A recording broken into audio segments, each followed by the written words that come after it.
Colorado has sold over $15 billion in cannabis since legalization. The Colorado Department of Revenue released monthly cannabis sales report for August, the latest month available, showing that adult use and medical cannabis has surpassed $15 billion. While the overall picture looks good, sales are actually down during the past few years since peaking during the pandemic, and the downward trend worries some analysts. The data shows Colorado adult use and medical cannabis sales reached a total of 15,228,995,376 since 2016. The state has sold $1 to $2 billion in cannabis each year, but because of oversupply issues ultimately leading to lower prices, Colorado sales are expected to be lower in 2023 than prior years. The DOR's marijuana sales report summarized total sales made by medical and retail cannabis stores monthly by county. The marijuana sales report has monthly total sales for the state. The marijuana sales by county report shows monthly sales by medical and adult use cannabis stores by county. Sales are still up compared to when the market launched in 2014, but has fallen since the peak during the pandemic. The Colorado cannabis market sold almost $2.2 billion in 2020, more than $2.2 billion in 2021, as many residents were forced to quarantine at home and government stimulus checks provided people with some extra cash. That's because the state's dispensaries are struggling amid an economic downturn. Sales of both medical and adult use cannabis in Colorado plummeted in June 2022, making a downward trend that extends to today.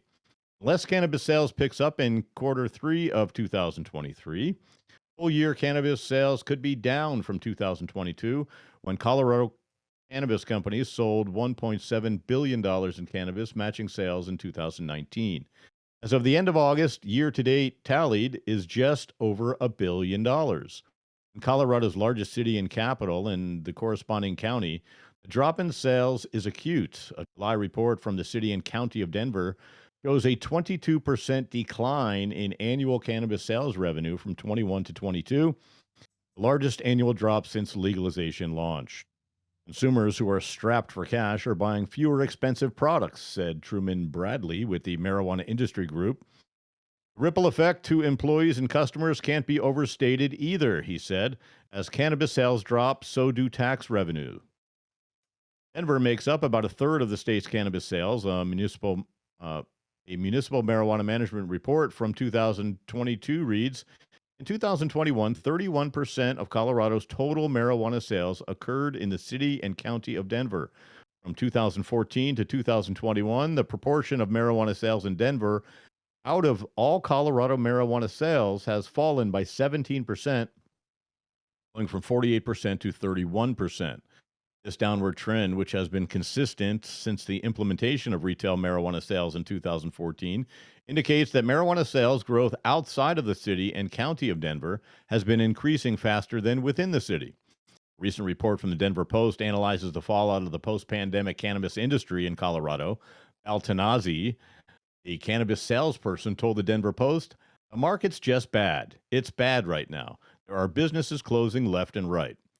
Colorado Governor Jared Polis recently sent a letter to President Joe Biden on September 5th regarding the U.S. Department of Health and Human Services recommendation for the Drug Enforcement Administration to reschedule cannabis from Schedule 1 substance to a Schedule 3 substance. He said in his letter, we are pleased to hear that you have recently received Health and Human Services recommendation to move cannabis to Schedule 3. It's about time. This is a historic moment, and we owe you and your administration a debt of gratitude for your leadership on catching up where the science is, Polis continued. Cannabis' current classification under federal law as Schedule 1 is contradicted by the scientific evidence. The notion, as previously considered, that cannabis has no accepted medical use, a high potential for abuse, and no accepted safety standards, even under medical supervision, has been widely disproven. HHS's recommendation is evidence-based and a move in the right direction. Polis also addresses the issues that still need to be resolved, such as banking. He wrote that if cannabis becomes a Schedule 3 substance, banks would be free to serve cannabis businesses, and the tax code 280E would no longer be necessary. Oversupply, Lack of demand, competition with neighboring legal states, and the black market sales puts Colorado cannabis businesses in a bind. What is happening in the marijuana mecca? Is this a trend that is going nationwide? I'm Todd Denkin with High at Nine News. What do you guys think? What's funny to me is that people are still quoting what the media put out there. It's basically just a rumor. The HHS letter, nobody has seen it. So we don't know what the HHS letter says besides remove it from a Schedule 1.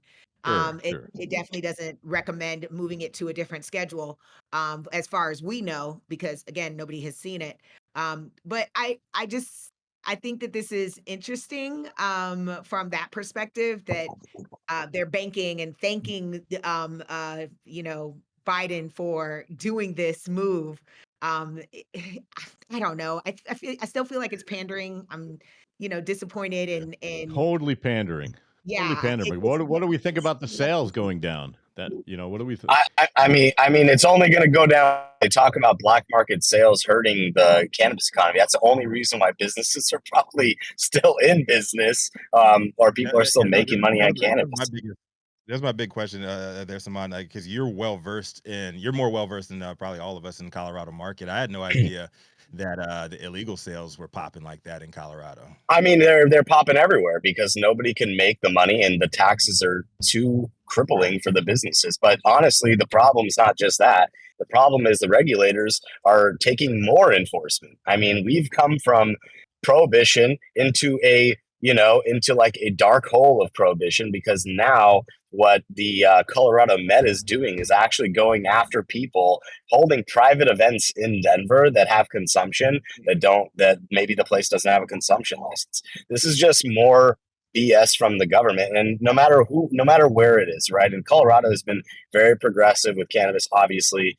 we were the first ones to go recreational in 2014. But with that same breath, it's like with all of these issues come the funds to to hurt the industry more with more enforcement. All that money that the state's getting is going to pay more regulators to regulate the industry that's already fledgling. So, in my opinion, this is going to be the same exact thing that's happening. Look what we just heard about the story in Ohio. I mean, just we gonna say, can't walk this back. Yeah, the yeah, genie's out of the bottle. We can't walk it back. We got to learn how to get the regulators to actually open their eyes to listen to what needs to happen for the industry to thrive in every state. It's not it's and actually it just needs to already become federally legal, decriminalized so that we can move forward. It's just holding us all back. It's hurting us all. But that's the point, right? They want to hurt us. They want all the money to go away so that when the big dogs come with their big bag, that they can take over. And that's the problem. We're and we're just we're just I'd shutting like to, out I'd like mom to and also pops. add. I Yeah, I'd wonder if also there's like to add actual that research. I noticed how quickly they stopped talking about all that social equity shit when they found out that they're losing money. Right. They Yeah, started talking about absolutely. stuff like Absolutely. I wonder if there's actual, like 10, almost 10 years into adult use for Colorado, if there's actual research that shows like if there's more kids using, because of adult use, like some of these statistics that we have the data, data's got to be coming out of all of these states to Yeah, show. but I'll caution the data because obviously there's going to be more people, more kids because of this increasing number of products that are on the market and available. And Right. just like beer, when I was Yeah. 11 years old, and we snuck a beer from our friend's dad's little fridge, that's the same Beer thing that's happening with cannabis, and beer's a it's lot more just because accessible it's though. more. Beer's a lot Yep, more that's accessible, Simon. yeah, but that's what weed has become more accessible. That's my point. It's Is pretty accessible. before Cheese is I before I legalization, I there It wasn't is. opportunity. I feel it's it's way harder to get weed as opposed to get not. It's not alcohol. kids I walking can into walk the into any store. grocery store and go and buy alcohol or Yeah, steal a but beer it's But and not walk but into the the kids point bathroom. but the walking into point this the it's not the point kids being walking it's into available. dispensaries. It's No, them being able to get it delivered to them from the Instagram. Like it's not like and that's the illegal operations that are delivering it to them. But like Saman said, it's an increase of product on the market, period. Whether it's legal or not legal, it's there. And now that and once you legalize it, it becomes an adult. that it makes it that much easier to say, yeah, just dial this number and it gets delivered right to you. I Yeah, think that Yeah. happens Or Do right you have here. that in number? I mean, the and market. not just Do you that, have that not number? just that, the glut.